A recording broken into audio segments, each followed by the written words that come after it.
Greetings, everyone. So I am working here with some Inula helenium, which is also known as Elecampane root. And Elecampane root, it has some wonderful properties, some of which are, it's very aromatic and it's bacterial, antibacterial and antifungal. It can be used as an expectorant. This root, I haven't washed this one off yet, but I just wanted to kind of show you how this thing grows and how huge it is. But I do have some pieces that I've already peeled and chopped, and I have a couple more. I think I'm gonna probably only chop one more to put into the honey jar. But basically, it has some great properties, being antifungal. It's an expectorant. It has some sedative properties. And some of like the energetics is that it's bitter, warm, and the root is kind of sweet. So dealing with the root, it's like a bittersweet a bittersweet root. So and this root is really good for like your lungs, the spleen, and things of that nature. It also increases like your appetite, and it helps promote digestion. So it's definitely a good root to work with and to have in your herbaltory or your apothecary. And right here, what I'm going to do is I'm going to start off with some honey in the jar, because I do find that when you put herbs and roots in there first, that it's hard for the honey to get underneath it. So I just put a little bit in there to start out with, and then I'm just going to take some of the root and put on top of the honey. And then I'm going to go ahead and, I didn't even weigh that out. I don't know how much root that is, but it's enough. Probably more than enough. And then I'm just going to take and fill the rest of it with some honey. And you can see how the air pockets, and that's why I kind of put the honey on the bottom first. So, as you add the remaining honey, it's going to get in between those pieces.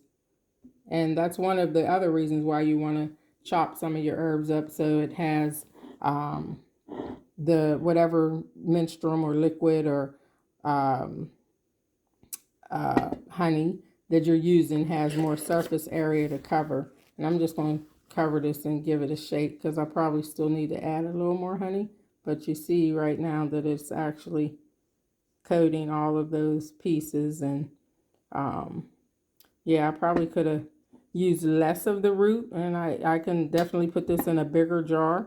But I think I'm going to go ahead and leave it the way it is and just have a really concentrated herbal honey. So along with the Elecampane root honey, I'm also going to do a Ligusticum Porteri root. And this is aka Osha root. Osha root is along the same lines as, Elecampane in regards to it being good for the lungs, but it's also good for the stomach as well. So we had Elecampane for the lungs and the spleen, and Osha root for the lungs and the stomach. So it also it benefits respiratory ailments. So with all this going on right now, with the weather, and also I'm in Georgia and I'm South Georgia, and there was just recently a chemical explosion at a plant. And I'm not too far I'm far enough from it, but the winds carried it to where I am. So it is up in the air, and I'm expecting a lot more people to be exhibiting, more of those respiratory ailments and things of that nature. So, honey is absolutely a good way, because honey itself is antibacterial and fights, antiviral and things of that nature. So to couple it with the roots, just only intensifies the potency. So with Osha root, and you can see how this grows, it is not actually currently listed as an endangered root, but it is. However, I've also read that it was at risk. So it's a very expensive root at this point. I think the last I checked, it was almost $300 a pound. I've seen like 1 ounce going for, like, I don't know, $40, $50 or something like that. But, I have my cachet, right here, and I have a little more extra, but I am definitely using this sparingly. So, it is definitely a good root for anyone who has like bronchitis and, like I said, just a lot of those upper respiratory ailments. But it's also a emmenagogue, and that means that it stimulates blood flow in the pelvic area. So pregnant women should not use Osha root. However, if you're not pregnant and you're trying to bring on your moon cycle, Osha root is also good for that because it helps stimulate the menses. So it's also a good a skin wash. Like you can soak and make a tea, or just kind of soak the root and use it for like an antiseptic, skin wash. Some people chew it, and when they chew it, it also brings on like sweating. So it's definitely a powerful root, and it just, the smell, I love it. People say it stinks, but I love the smell of Osha root. It's just like, it has a very antiseptic smell, if that makes sense. But it's like when it, gets with the honey, it just, I'm actually going to use this honey. Now here's the Elecampane root you guys just saw me make with the honey, but I'm going to strain this one, or maybe not. Now that I'm thinking about it, maybe not. But I'm definitely not going to strain the Osha root honey. The little bits, once they're, infused with the honey, like, you can definitely chew on them, and they're like little candied pieces of Osha root. But so I do think maybe I'll probably do the same, the same concept. And look, I should have put my honey in first. Here I'm talking and not thinking. But do the same concept with the Elecampane root, and leave the bits in there and utilize those as just little bite-sized pieces of root, because it'll definitely be still be concentrated, as well as carry all those properties from the honey and the root itself. So I put the honey in, a little bit of honey in the bottom of the jar, and then added the root, and now I'm going to top it off with remaining honey. I've also read that some of the indigenous tribes, they burned it like for an incense, as an incense, like to use it for, to purify, as purification, and to ward off like negative energies.